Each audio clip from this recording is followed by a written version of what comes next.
Manila, the capital city of the Philippines.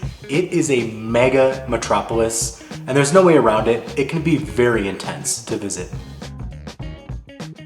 When Cindy and I arrived in Manila for the first time, it was the last stop we were making on our 180-day circumnavigation of the planet. So needless to say, we had been a lot of places, we had done a lot of traveling, and our batteries were a little low at this point. And I think for this reason, Manila caught us off guard a little bit, because we've dealt with the mega metropolises of New York, London, Paris, Istanbul, Mumbai even, some of the biggest cities in the world. So yet another mega city didn't really scare us at first. But I will never forget our descent into the airport, just looking out of the plane window and thinking to myself, how is this all one city? It just goes on forever and ever, and there's this mix of Spanish colonial architecture along with these huge high-rise modern skyscrapers. I remember looking up the list of the largest cities in the world on Wikipedia, and I think Manila was only like 16 or 17 on that list. So even though I knew we were heading to a big city, I kind of thought it wouldn't be in the same league as a place like Mumbai. But the tricky thing about that list on Wikipedia is that it goes by population. And that can be such a hard thing to gauge because not every city was created to be the exact same size. I mean, cities are kind of shaped by where they are, their surroundings, the topography, all of that kind of stuff. So there's a lot of places that count more of the urban area in their population than others. So if you look at population density and you look at the actual size of the urban area, Manila actually ranks in the top 10 of both of those categories. It does not matter where else you've been, it does not matter how much traveling you have under your belt, Manila is a beast. So in this video, my goal was to just talk about the things that surprised us about our experience and the things that I will personally admit I don't think we were prepared for when making our first trip to Manila. There's just so much more for us to discover in the Philippines among the 7,000 islands to choose from. So I know that we'll be back in Manila at some point. And when that time comes, these are the things I'm gonna remember about our first experience. Okay, so first of all, as I've already touched on, it is just a giant city, which also means that there's a lot of places to explore and they're not necessarily gonna be right next to each other. Now the thing that makes it really, really tricky when you're trying to traverse the Manila metro area is that they don't necessarily have a public transportation system that covers all areas. When you think of the other megacities in Asia, such as Hong Kong or Bangkok or Singapore, they all have public transportation systems based around an underground metro train, and that just doesn't exist in Manila, which makes it kind of hard. Now there is a SkyTrain that serves a decent amount of the metro area, but we found it really hard to figure out how to use it, and on top of that, there were some people that told us that it can be really dirty and at times really dangerous. So without that, what are you left with for transportation options if you don't have your own car in Manila? Now, although companies like Uber and Lyft are not operating in Manila at this point, there is a rideshare service called Grab that is exactly the same thing, and I think that's probably the best way to get around. If you've been to Southeast Asia before, you've probably heard of Grab. They operate in Thailand, in Malaysia, and Vietnam, all over the place in Southeast Asia. So that is definitely one of the best options if you're looking to get around in Manila, but the problem is that even if you order a Grab, you have to go through the absolutely legendary Manila traffic. The traffic in Manila is honestly just hard to even comprehend. And I think the biggest reason for that is because it's like 24/7. I mean, it could be 4 in the morning and you're still gonna see heavy traffic on the roads. So I mentioned before how high Manila ranks in population density among all of the cities in the world. And this is exactly why the traffic is so bad. There's just a lot of people living in the same general area. And because not a lot of people like to take the SkyTrain at times, the roads are just horrendous. There's really no way around it. So that is always something to keep in mind. If you're going to a tourist attraction where you think the traffic could be heavy, or if you're going to a different neighborhood that's really far away from where you are, you're gonna have to factor in the Manila traffic. There's just really no way around it. There is a really fun alternative if you're looking for something that's maybe a little bit cheaper than a Grab and could maybe get into places where a Grab couldn't. There are these vehicles called Jeepneys. It's spelled Jeepneys, I think. And they're really fun. They're like these communal buses. So it's a ride share where you'd be riding with multiple people.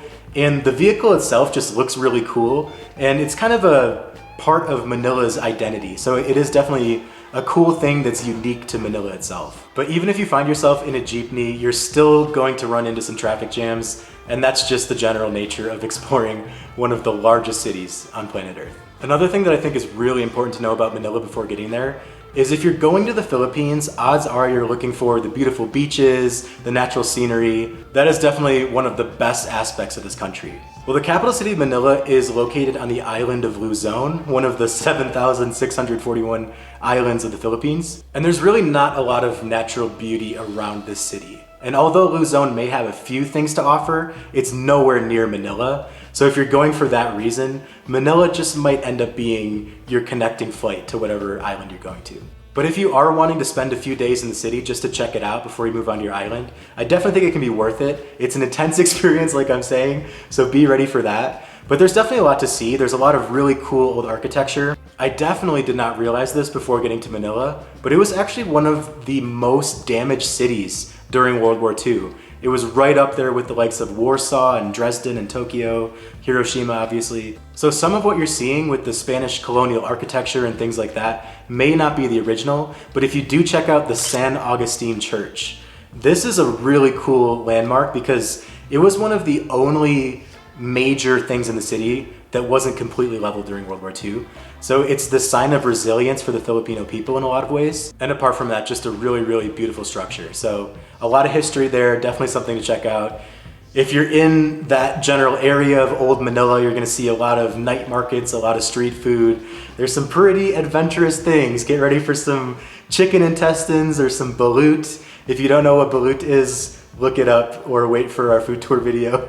But it is adventurous, I'll say that. But there's also a lot of undeniably delicious things to try. If you're looking for adobo, one of the national dishes of the Philippines, there's a lot of places in Manila to try that. Or a beautiful bowl of halo-halo, which is one of the national desserts of the Philippines. Definitely lots to try, but fair warning, some of it is on the adventurous side, let's say. Now the next thing that caught us a little off guard about Manila, I don't want to spend too much time on it because it's just one of those uncomfortable truths.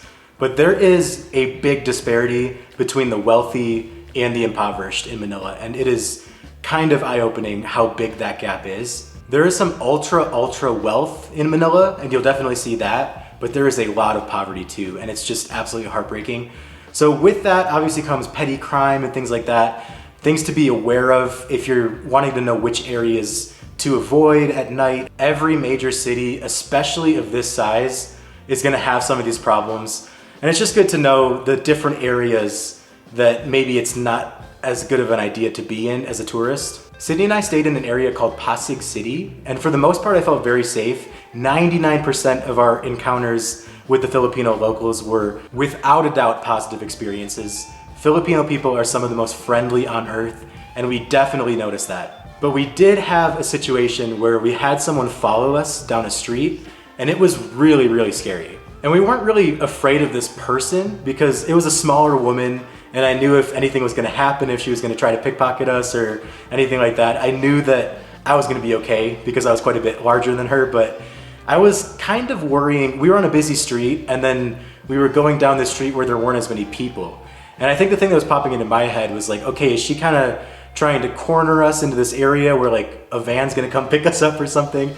That was going through my head. And keep in mind, Sydney and I have been traveling for the better part of 3 years at this point, so we're definitely seasoned travelers, and we are aware of all the things that you need to know about with pickpocketing and petty crime. But that was one of the few times where I wasn't really sure what was going on. I felt very, very uncomfortable, and it was scary. I'm not gonna lie, it was scary. We ended up going into a Starbucks, and the lady actually tried to follow us into the Starbucks. But there was a guard outside, and you're gonna see that a lot in Manila. A lot of times they have guards that are sometimes even armed, which is a little disconcerting when you first see that. But whether it's outside of the malls or restaurants or places like Starbucks, you're gonna have guards outside the door. And this guard basically blocked the door with his body and kind of pushed the lady away. But she was full on gonna follow us into the Starbucks. Now, obviously you can't let one encounter like this make up your entire mind about a place. But after that happened, we definitely were on edge. I mean, how can you not be?